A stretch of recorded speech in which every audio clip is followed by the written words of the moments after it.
Bonjour Monsieur Robitaille. Avant tout, je vous remercie de nous recevoir ici dans les bureaux de la Délégation générale du Québec à Paris. Pourriez-vous, s'il vous plaît, nous dire quelques mots sur votre parcours professionnel? Certainement, tout d'abord, je dois vous dire que je suis très heureux de vous accueillir parce que j'ai un attachement très particulier pour le cercle des dirigeants d'entreprises franco-québécois. Mon cheminement, je suis un diplomate de carrière. J'ai travaillé toute ma vie à la promotion des intérêts du Québec dans différentes fonctions, mais principalement à l'étranger. J'étais en poste à 3 reprises aux États-Unis, à Los Angeles, à New York et en Louisiane, à 2 reprises à Bruxelles, et maintenant j'occupe la fonction de délégué général du Québec à Paris.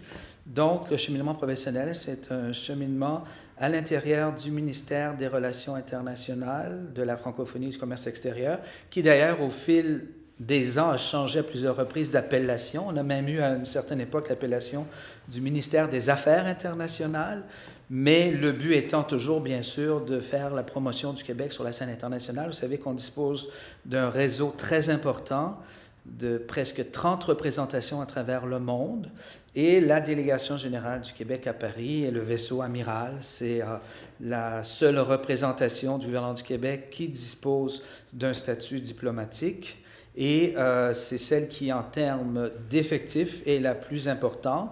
Les autres représentations sont aussi très importantes, et elles ont toutes une justification au niveau de leur présence et de leurs actions, mais celle de Paris, compte tenu de la relation d'exception que le Québec entretient avec la France, a donc ce statut particulier. Et quelle est votre mission à Paris? La mission à Paris, bien sûr, c'est la promotion et la défense des intérêts du Québec. Elle est une mission qui comporte un volet politique important, puisque le Québec, dans le cadre de cette relation, s'adresse directement de gouvernement à gouvernement avec les autorités françaises. Il y a d'ailleurs une institution qui s'appelle la Rencontre alternée des premiers ministres, qui se tient tous les 2 ans de façon alternée en France et au Québec. Et on vient de tenir la 17e rencontre alternée à Québec, et au Québec, puisque c'était Montréal et Québec, il y a 3 semaines, où le premier ministre Jean-Marc Ayrault, accompagné de 4 ministres, s'est rendu pour rencontrer Mme Marois et les ministres homologues des ministres qui faisaient partie de la délégation du premier ministre pour définir les grandes orientations de notre relation franco-québécoise pour les prochaines années. Relation qui sera axée sur la créativité et l'innovation, déclinée en jeunesse, culture et économie, bien entendu. Alors, cette relation comporte un volet important de relations universitaires, puisque les universités québécoises et françaises travaillent énormément en collaboration.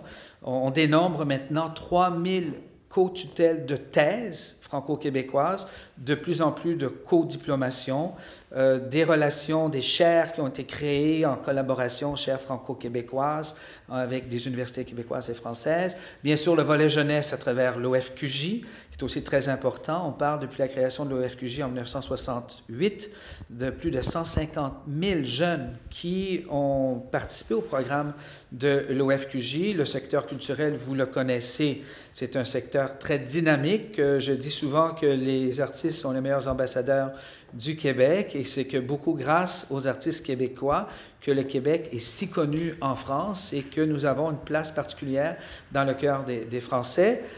Bien entendu, le volet économique est très important et il prend de plus en plus de place dans la relation franco-québécoise. D'accord. Justement, comment qualifieriez-vous les échanges économiques entre la France et le Québec?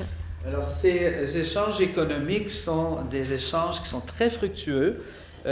En matière, par exemple, d'investissement, dernière année comptabilisée, 2011-2012, les principaux investissements étrangers au Québec viennent de la France, classe premier, et on parle de 16 nouvelles implantations, ce qui est énorme, avec donc des dizaines, voire des centaines de millions de dollars d'investissement, qui est très important pour l'économie québécoise. Les compagnies françaises établies au Québec, on parle de peu près 300 compagnies, 140, 150 entreprises québécoises établies ici en France. Donc, il y a un réel partenariat économique entre la France et le Québec, et ça se traduit par à la fois des implantations, du commerce, des partenariats, de plus en plus de partenariats.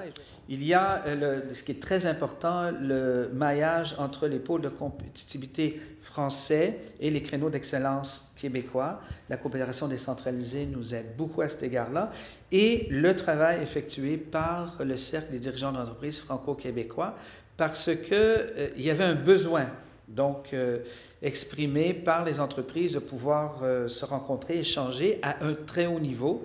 Et d'ailleurs, je salue la suggestion et l'implication de Jean-Luc Alimondo, qui a été celui qui a été derrière cette idée de création du Cercle des dirigeants d'entreprises franco-québécois, parce que je vous parlais tout à l'heure des 140 entreprises québécoises établies ici, 300 entreprises françaises au Québec. Il y a naturellement une mobilité très importante. Il y a des habitudes, hein, parce que faire affaire au Québec, faire affaire en France, c'est très différent. On parle la même langue, on a une histoire en commun, mais on a des pratiques culturelles qui sont parfois différentes dans tous les secteurs, notamment dans le secteur des affaires. Donc, c'est très important de pouvoir conseiller, aider, échanger avec les dirigeants d'entreprise pour leur permettre d'avoir les meilleures conditions possibles pour exercer leur métier.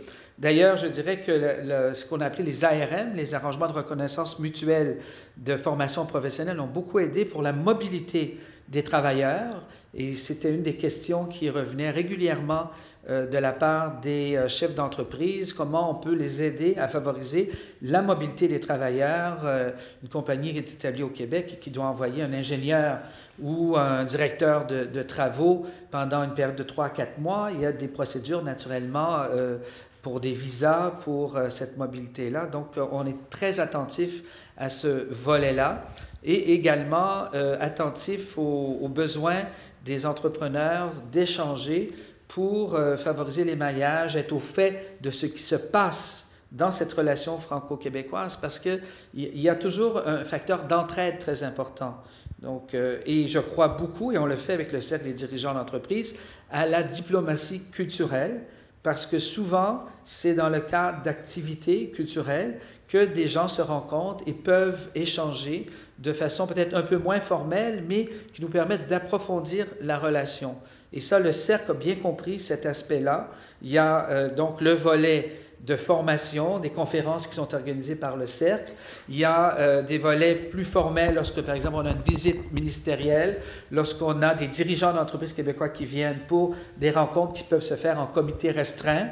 Et il y a les autres activités qui sont très propices et qui sont dans ce que je qualifie de diplomatie culturelle, où là, on favorise dans un esprit peut-être un peu plus relax, dans une atmosphère, le rapprochement entre les entreprises, puisque moi, je dis souvent que lorsqu'on a affaire à faire, on veut faire affaire avec des gens qu'on connaît, avec des gens avec lesquels on se sent bien, et ça, c'est très fort dans la relation franco-québécoise.